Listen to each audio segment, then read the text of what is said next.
What's going on, guys? So you are in for a treat today. Yeah, it's going to be a pretty interesting video. What is that? What is going on? What is going on? Oh my gosh.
All right, so today's video is pretty fantastic because we just took delivery of our brand new John Deere 50G mini excavator.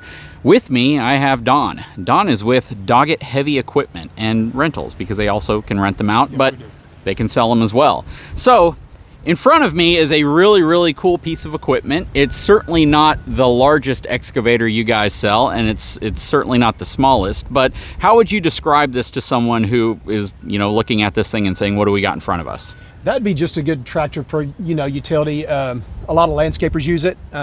Consumers use it. You're going to use it for your pond, of course. Yep. That we discussed, but it's just a good all-around tractor. You can throw it on your Texas Pride trailer over there, and you can transport it anywhere on 7,000-pound axles. It's just a good all-around tractor that's easy to move. Yep, and this one is, I guess, when you look at the whole lineup of John Deere equipment, this one kind of falls in the mid-compact size, maybe? Mid to upper, yes, sir. There's several sizes that are a lot smaller than that, but this is just a good all-around tractor. I mean, it weighs 11,400 pounds with a cab, and it's just a good all-around tractor. It's got good breakout force, and it'll do a good job for you. Yep, and for its size, you can do a lot with it. That's kind of the key. I wanted something that we could trench with, we could remove big, heavy concrete blocks with, we could just do a lot of different projects, and with an enclosed cab, because having heater isn't so much a big deal to me unless we get another big freeze down here. And the bees. And the bees, that's true. But having air conditioning is certainly a very desirable thing down here. So you won't fatigue as fast. Yeah, no, that's absolutely true. And especially bees, that's a big one. When you walk up and you start hitting hornets' nests and things like that, last thing you want is them to swarm you,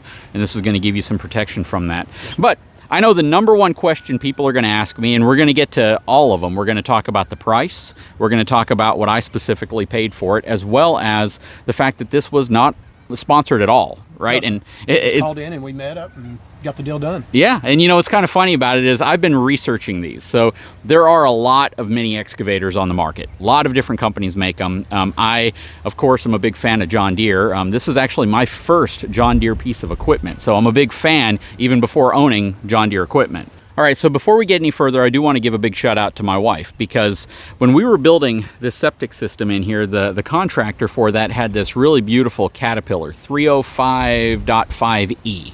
I remembered it because it looked so cool, and he was driving it around out here, and I saw how effortlessly he was doing work. So he left it here over the weekend on a Friday, Saturday, Sunday, and then finished up on a Monday. And we had the luxury of driving by it like every time we were leaving or coming back, and I'd look at it every time. My wife saw me looking at it, and she actually said, "Do you want one of those?" And I said, I would love to have a mini excavator. I would absolutely, it would be every present that you could ever get me forever moving forward. She goes, well, if you want one and you think it's going to help you and you think you can use it, let's find one. Let's find one. And budget then is the primary topic. How much are we going to spend? Absolutely. Because how much do we really need, right? We don't really even need one this big, to be honest with you, but the fact is, the way she kind of viewed it was, well, we could either get the 35G, which is the one that's smaller than this, and possibly run into some capacity limits when we're moving heavy stuff, or we could just get the one that's slightly bigger, which honestly didn't cost terribly more. and they happened to have one nearby. They actually had to get this one brought in from Victoria, but she was beside me the whole time saying, yeah, let's do it. Get the one you need. Make sure you buy once and cry once, right? You don't buy the wrong thing first. So I got to give a big shout out to my wife. She's the one that was the inspiration behind it. She saw it. She saw how I reacted to it, and she saw, the use case that I have for it. But yeah, she's really the driving force behind a lot of the things that we get out here, because she sees a value in it too. So definitely love my wife. This to me is the equivalent for me as someone might think a boat is to them.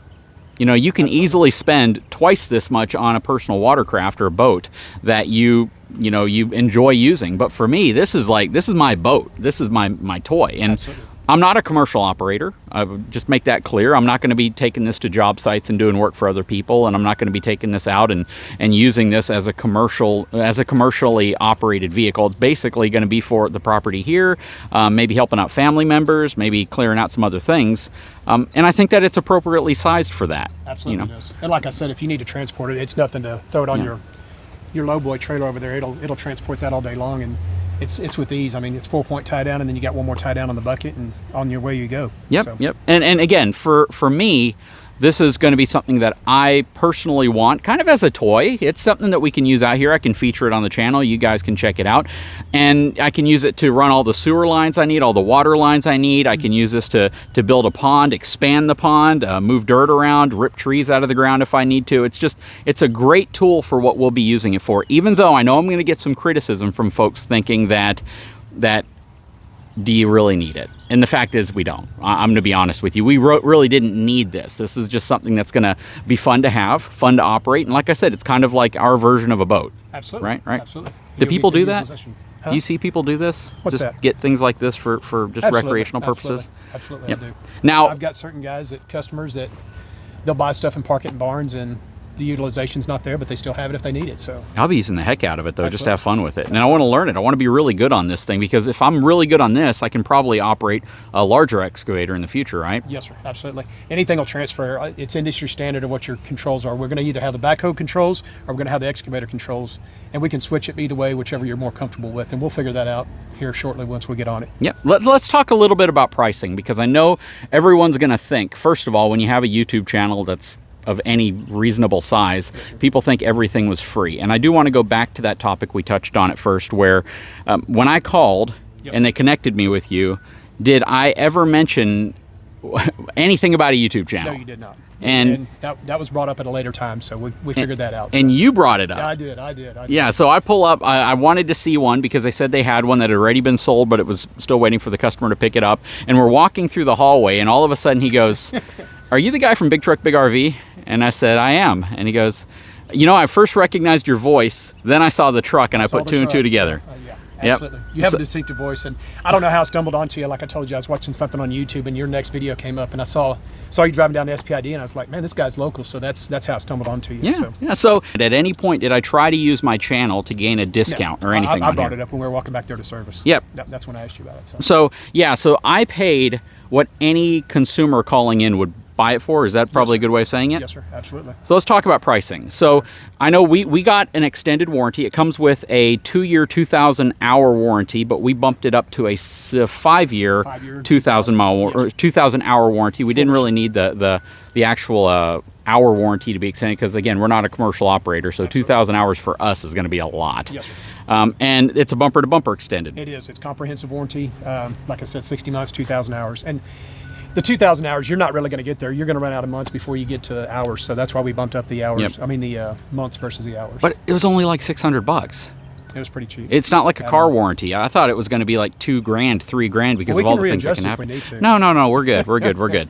So price-wise, yes, I know what I paid and I know what I financed, which was financed and paid are two different things. So the base price on this unit, I believe, was about $76,000 and change, $76,800. Because we took advantage of the 24-month financing option, 0% financing option, it ended up costing a little bit more. We had a fee that was essentially attached. I don't know if it's called a fee, but it was about $2,500, $3,000. It was a little less than that, but it's that way with every dealership. You go to Ford dealership, Chevrolet dealership, they tell you 0% for 72. The dealership's got to buy it down. And any institution, whether it's John Deere Credit, like we ran this one through, they charge us for the buy down fee, and that's just the it's a convenience of being able to finance it. Being 0%, absolutely. Yep. So we did 0%, put 15 grand down on it, financed roughly 65,000 when everything was said and done for 2 years, which means the monthly payments on this thing are like $2,700. So it's certainly expensive, but again, we didn't just go in with cash and just pay cash down on it. We didn't just buy this thing outright. So we're financing it. We're normal, regular people. I know a lot of folks are going to say,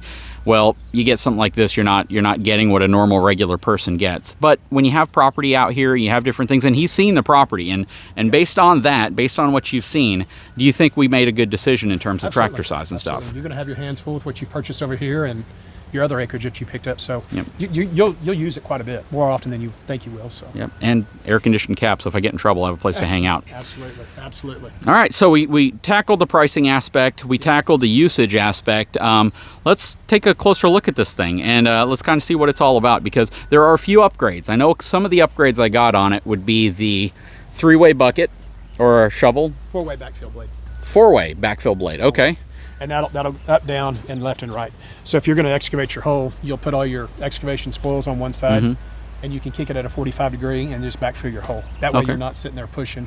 You can just push down run parallel with your excavation point. Yep, that's true. Oh, one thing I forgot, that was in the price. I got 2 buckets. Yes, sir. So I got a 12-inch bucket and I got a 36-inch bucket. 36 will be here next week. I'll bring it to you. I'll just throw it in the back of the truck. We'll get it out here to you. And the thumb. Let's talk about the thumb. Now, real quick, if you're going to comment and say that you have a 12-inch bucket with a thumb and you're going to have issues, he actually told me about this right off the bat. It is.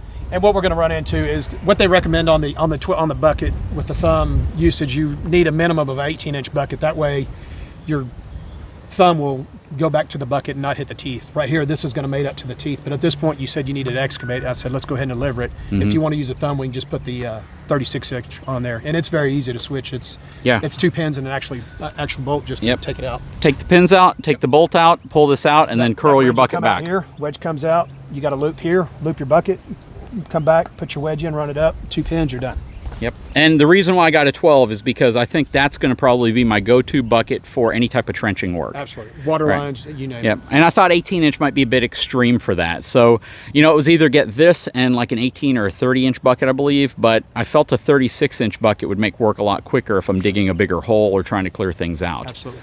And if you're going to, with you fixing your pond and what you told us about, so that's going to work with you getting the concrete out of there. So and we also got it with the long arm too. Yes, right? we did. Yes, so is that considered an upgrade? Not necessarily. It's just a configuration you can do. If you've got a guy that's craning quite a bit of weight, he's going to want a shorter arm. You got guys who want a longer arm, more digging depth. It's more common. So. And I figured for the pond it made sense to try to get the long arm. And then they come with standard hydraulics as well. So to plumb your hydraulic thumb, we plumbed on this side and this side for your return. Fairly simple. Your ears already came from the factory pinned on, so it's pretty much a pin-on deal. We didn't have to do any welding, fabrication, or anything for it. Okay, and one thing too, when you get this long arm, you also get a counterweight. So I noticed that it's not standard with the counterweight if you have the shorter arm. So, and I kept trying to find pictures of what the counterweight looks like, and I finally ran across a couple. But this is about a 450-ish pound counterweight on the back. 500 pounds, yes, sir. And if you'll come over here, here's your periodic maintenance chart that's listed on the back. It tells you everything from 500 hour service to daily checks. It'll and all your grease points. Yeah. Absolutely, yes, sir. Oh, that is awesome. Yep. And then as far as being able to access all of it, they make it pretty simple, right? And this is a Yanmar diesel. Yes, sir. Yeah, they pretty much give you panel access to everything. Here's your diesel fuel point. As far as depth, there is no depth needed in this unit, right? No, sir. There's not. It holds about 19, 20 gallons of fuel, so 9 quarts of oil. This is going to be your air filter. It's going to have an inner and outer air intake. So if you need to dust it out, any reason it gets past the primary, it'll hit the secondary. For the most part, I dust, knock it out every now and again. If it's dusty conditions, I try to hit it every day. But we got a lot of sand out here, so it's probably a good idea. Absolutely, and especially with the wind we have. John Deere recommends that you just bump this on a daily basis to the dust unloader valve. But I'd just soon take it off, knock it out. I mean, it don't take no time to take that off. You saw me take it off, put it back on. So. Yep. All right, so we're going to take a quick look at the interior and how this one's configured and how you change some of the controls from, say, backhoe to excavator, because what I've seen is most tractors do have that capability to switch between the two because it's considered, what, ISO and SAE standards? Yes, sir, it is. All right, so that's what we'll start with, but then we'll let Don kind of go over the rest of the interior and how it's configured. Absolutely. Like I said, you have backhoe controls and or track hoe controls. If you're going to switch it, and it's no problem, it's just a flip of the switch. Make sure the unit is off. That way we're not cycling hydraulic fluid through it. But it's simple as that, and going from backhoe. So it just changes the hydraulic valving. It does, absolutely. Okay, good deal. As a flip of a switch. Pretty painless. Yes, sir. And it's lockable, which I like. Yes, sir. So, yep.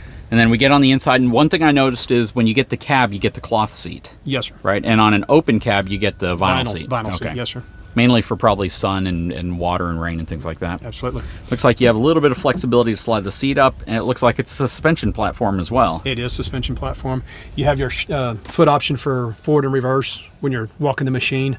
If you get up close to a building or something, you've got more finesse in your hands. So if you're going to get up close, you're going to want to use your hands rather than your feet. But if you're walking it from one end of the property to the other, if you're walking a couple of 100 yards, I just use your foot controls. You know, it just holds down. So.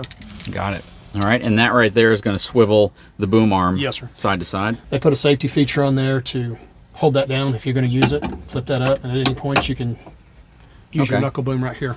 Oh, so you don't accidentally engage it whenever it's down. Absolutely, absolutely. Perfect. And if you're up against the house or something, it just keeps you from swinging your counterweight into something and hitting it. It's just left movement on the turntable. Yeah, when they put the septic in, I saw that. I saw that they swung it really tight so they could get it up against the fence and they could still dig. Yeah, absolutely. So, but then you also have to pay attention to where your tracks are oriented and where your shovel up front is oriented, because that's going to also create a stability issue if you're not careful. Absolutely, absolutely. All right, windshield wiper. Windshield wiper. You've got 3 vents here for your AC. You've got a primary up on top and also another one over there in the back corner. So it'll keep the cab clean. It's ready for a radio, even though there's not one installed. You know what? I already bought one. Did you? Yes, I did. Then your AC controls are back there. So I see what appears to be some type of a regen or an after treatment right there, a button. It does have after treatment. It uses diesel fuel, but if you're going to get into the reason it's in auto regen right now. If there's a case where you go down into a parking garage and or a building and you can't regen, fire hazard, you can bypass it. I would not recommend it. What you're doing with it'll work fine. Okay. And the reason why he's saying that is because a regen process heats up the actual canister, the DPF, up to a very, very high temperature, and it creates a lot of heat. So this has regen, but without the need for DEF. That is correct. Okay. That's very cool. And if you're going to walk the machine for a long time, when you're walking it, it beeps. If you want to override it, you've got a button up there that you can hit. But when you stop and restart, it automatically kicks it back on. For safety reasons, I get that. Absolutely. High-low speed, working lights and windshield wipers, and throttle over there. All right. We got our speakers up top already in place. Nice little skylight right here. And could you show me how you flip up the front windshield? Yes, sir. So this is, a lot of times you're working in an area where you have to look down and you might have to lean out the front. And or have guys working in a hole. So. Yeah, you need to see what's going on. So grab the levers, and now it's open up. And can you open up the side windows as well? You can. Okay, so you have the ability to communicate with people around you, which I think is probably the Usually main if you thing. have guys, like if you're down in a hole or something, you got guys down there working, you want to talk to them and communicate with them. So it's imperative to have communication open. Very good. There's a windshield wiper reservoir right there. Yes, sir. Am I forgetting anything? Bring the glass down, just finesse it. Don't. It will come down. So. Got it. I've seen guys shatter glass. That's what I mean. Yeah, let's not do that. And this is impact resistant glass too, so yes, you don't want to do it too hard. It is. Your windows will travel both ways as well. Oh, perfect. I was wondering. Yeah. So. Very, very good. Radio will go here if you've already purchased one. It already has a hard wiring, antenna, everything's already pigtailed. And the reason we don't is it's just a distraction. You've got contractors trying to work out in the field, and I mean, for personal use, if you own it, then you might want the radio. But if you have people working out in the field, it's almost like talking on your cell phone. They need to be able to hear what's going on around them. Absolutely. All right, very good. All right, so that's pretty much going to wrap up the interior view. What am I forgetting? Horsepower. What horsepower do we have on that Yanmar? 36 horsepower. And there's a lot of specs. I might even just put the specs up on the screen so you can see it, because there's a lot of specs in terms of how high you can put this, how far out, how far down, the digging force, the carrying force, all of that changes. It's like a crane. The further out this goes, the more leverage on it, it's going to reduce how much you can carry, all of that stuff. And with that being said, you've got a lift capacity chart that's on your window back there, so if you need to know what you're at 5, 10, 15 feet out, that you'll know. Also, you got your pattern changer selector switch. It tells you which way you're going to go based off what we're down here. Oh, okay. So, perfect, perfect. So, and again, some of these features are not unique to Deere. You know, you might have a Komatsu, you might have a Cat, you might have something else, and most of them are going to position the controls and how you actually operate the machinery somewhere on a placard or somewhere in the machine. But this is very cool. Now, one final question I have on it is specific to the horsepower. Now, this is the one area when I was looking at different machines, different brands have claims that make them feel like they sometimes might be a better machine. And I'm wondering, like when I looked at Bobcat, I saw a Bobcat machine similar size, but it had like 10 more horsepower. But then when I read the reviews, a lot of folks said you can't feel that difference. It seems like you would be able to have better digging force, better this or that, but in reality, they said that some of the claims feel exaggerated. Have you noticed that at all with other brands? To an extent. Some wheel loaders, they're 50 more horsepower than what John Deere wheel loaders are. It's the efficiency of the hydraulics. So you're only going to need to have so many horsepower to deliver your hydraulics.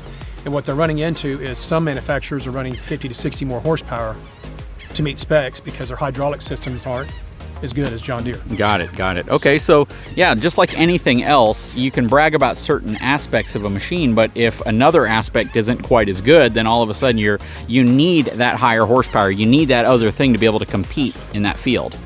All right, well, very good. So we did the exterior, we did the interior, we talked about the boom, we talked about the buckets, the choices, the little options that we had, went over pricing on this unit, and that's all we're really going to talk about in this video. The next video on this really beautiful John Deere mini excavator, model 50G, is going to be how to operate it. So definitely take a moment, subscribe to the channel if you haven't had a chance, give me a thumbs up, and we'll talk to you again very soon.